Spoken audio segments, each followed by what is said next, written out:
are going to solve illustration number 2 chapter number 10. Cash book चल रहा है हमारा सब्सिडरी बुक्स में। कैश बुक हमने स्टार्ट किया था वो चैप्टर, बहुत ही ईजी चैप्टर है। लास्ट में हमने फर्स्ट जब किया था आपको कैश बुक बनाना आ गया होगा, लेकिन इसमें हम कैश बुक पहले बनाएंगे, उसके बाद उसकी लेजर एंट्री करेंगे। मतलब कैश बुक की भी लेजर एंट्री हम आज सीखेंगे। आपको कैश बुक बहुत इजी लग रही है क्योंकि सिर्फ डेबिट और क्रेडिट मतलब रिसिप्ट्स और पेमेंट्स आपको ध्यान रखना है। और यहाँ पे पहले मैं कैश बुक ड्रॉ करूँगा क्योंकि कैश बुक के ऊपर से ही हम लेजर सीखेंगे। Okay, second illustration cash book.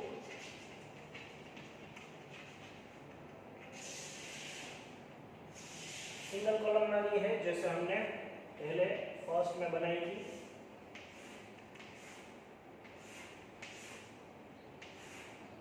तो date, receipts, LF, amount, date, payment, LF और अमाउंट। ओके, आपको याद ही होगा कि रिसिप्ट सारे डेबिट करनी है और पेमेंट सारे क्रेडिट करने हैं। If cash comes in the business, entry will be recorded debit side, and if cash goes out from the business, entry will be recorded in credit side. Okay, ठीक है। First April 2020 cash in hand, इसको balance बोलते हैं। Balance हम हमेशा debit side लिखते हैं। First to balance 50,000। Balance जो है वो एज ए इनकम हमारी डेबिट साइड हम लिखते हैं, कैरी फॉरवर्ड करते हैं।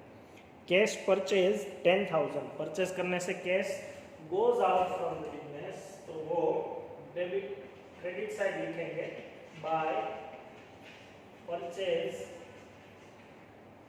10,000। Okay, by purchase 10,000। April 8 cash sales 8,000। Okay, sales करने से cash comes in the business, तो 8 to sales 8,000। 15th purchased furniture 5,000। Furniture purchase करने से cash goes out from the business, तो by furniture account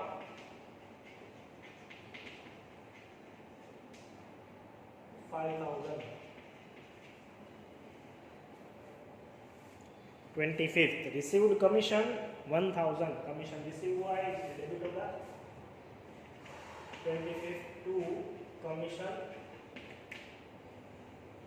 1,000। April 30 paid rent 6,000। हमने rent पे किया इसलिए क्रेडिट साइड 30 बाय रेंट 6,000। ये कैश बुक कंप्लीट हो गई। इसकी बैलेंस फाइंड कर लेते हैं। मोस्टली कैश बुक में कैश कॉलम हो तो डेबिट साइड ही टोटल ज़्यादा आएगा, इसलिए डेबिट साइड का टोटल करते हैं पहले। 59,000 यहाँ का टोटल, यहाँ पे 59,000 लिख के हम इसकी बैलेंस माइनस करके गैप निकालेंगे। गैप आता है ये 59,000 में से ये सारी बैलेंस माइनस करो, 11,000 को 21,000, 39,000, 38,000 आएगा। यहाँ पे लिखेंगे बाय बैलेंस। ओके, सारी एंट्री हो गई। अब इसकी हम लेजर करेंगे।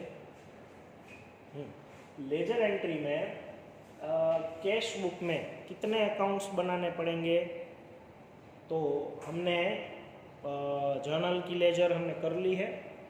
उसके बाद जो लेजर है वो कितने अकाउंट बनाएंगे, तो जितने पर्टिकुलर में अकाउंट्स लिखे हैं उतने अकाउंट्स बनाएंगे। सेल्स, कमीशन ये डेबिट साइड का, बैलेंस का नहीं बनाएंगे।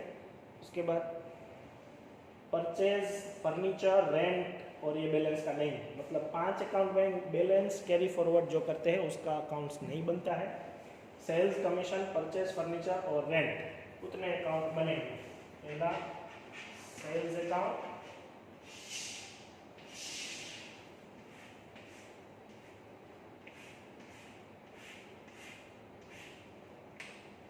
फिर कमीशन अकाउंट,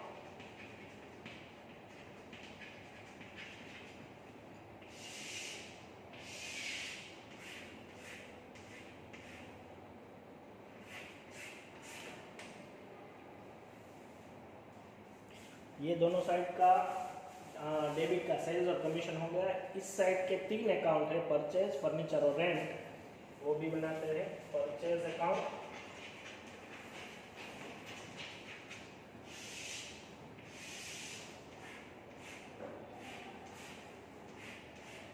फर्नीचर अकाउंट,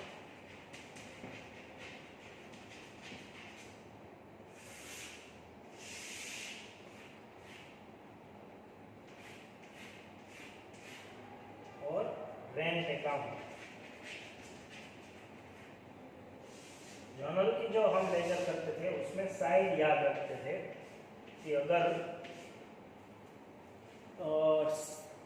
कोई अकाउंट डेबिट हो रहा है तो डेबिट साइड लिखते थे, कोई अकाउंट क्रेडिट हो रहा है तो क्रेडिट साइड लिखते थे। इसमें साइड याद रखने की भी ज़रूरत नहीं है। जो भी कैश अकाउंट आपने किया है, मतलब ये जो है वो लेजर का एक पार्ट है। हम एज ए सब्सिडरी बुक्स लिखते हैं इसको, पर ये लेजर का ही एक पार्ट है। मतलब कैश अकाउंट ये बन गया है, इसलिए हमने इसमें कैश अकाउंट नहीं बनाया। ये कैश बुक है, वही कैश अकाउंट है। इसका भी फॉर्मेट सेम ही है, देखो, debit particular LF amount, date particular LF amount. तो ये वन काइंड ऑफ लेजर ही है। तो आधी एंट्री आपने कर ली है, बाकी की एंट्री ही सिर्फ इसमें करनी है। तो इसमें यही याद रखना है कि जो भी पर्टिकुलर में डेबिट हुआ है वो रिस्पेक्टिव अकाउंट में क्रेडिट होगा। मतलब सेल्स अकाउंट कैश बुक के डेबिट साइड लिखा है तो कैश अकाउंट सेल्स अकाउंट में वो क्रेडिट होगा। तो सेल्स और कमीशन दोनों कैश अकाउंट में डेबिट हुए हैं तो यहाँ पे वो क्रेडिट होगा। यहाँ पे लिखते हैं ट्रांजेक्शन की डेट बाय कैश, यहाँ पे सब पर्टिकुलर में बाय कैश ही लिखेंगे और 8000। ओके, फिर कमीशन, तो कमीशन के अकाउंट में भी क्रेडिट साइड, उसकी ट्रांजेक्शन की डेट बाय कैश ही लिखेंगे क्योंकि कैश बुक अकाउंट है 1000। ये दोनों कैश बुक में डेबिट हुए हैं इसलिए खुद के अकाउंट में क्रेडिट हुए। यहाँ पे परचेज, फर्नीचर और रेंट वो क्रेडिट हुए हैं तो परचेज अकाउंट, फर्नीचर अकाउंट और रेंट अकाउंट में वो एंट्री डेबिट होगी। तो यहाँ पे डेट 5 कैश, फर्नीचर अकाउंट में 10,000, फर्नीचर 5000, तो यहाँ पे डेबिट 50 कैश 5000, और रेंट 30 डेट कैश 6000। आप एक बार टैली कर लो कि अगर आप इसकी जर्नल करते हो, मानो कि आपने कैश बुक मेंटेन नहीं की है और आप उसकी जर्नल करते हो तो जर्नल क्या होगी? When we sales any kind of goods in cash, तो cash account debit to sales, ऐसी जर्नल होगी। तो वही लेजर हुई, cash account debit side, sales account credit side. मतलब दोनों एक ही चीज़ हुई। आप इसकी जर्नल करो तो भी लेजर तो वही होगी, कैश बुक में एंट्री करो डायरेक्ट इस सम में कि ऐसे, तो भी लेजर एंट्री सेम ही होगी। ओके, ये बहुत ही इजी लेजर है क्योंकि कैश बुक की लेजर एक तो हमने एंट्री के वक्त ही की होती है, दूसरी सिर्फ इफेक्ट करनी होती है, और वो भी ऑपोजिट याद रखना है। सेल्स और कमीशन यहाँ पे डेबिट हुआ है तो क्रेडिट, और कैश बुक में जो भी क्रेडिट हुआ है वो खुद के अकाउंट में डेबिट। ओके, आगे हम कैश बुक की और जो फॉर्मेट है उसकी जर्नल भी सीखेंगे। Okay, thank you.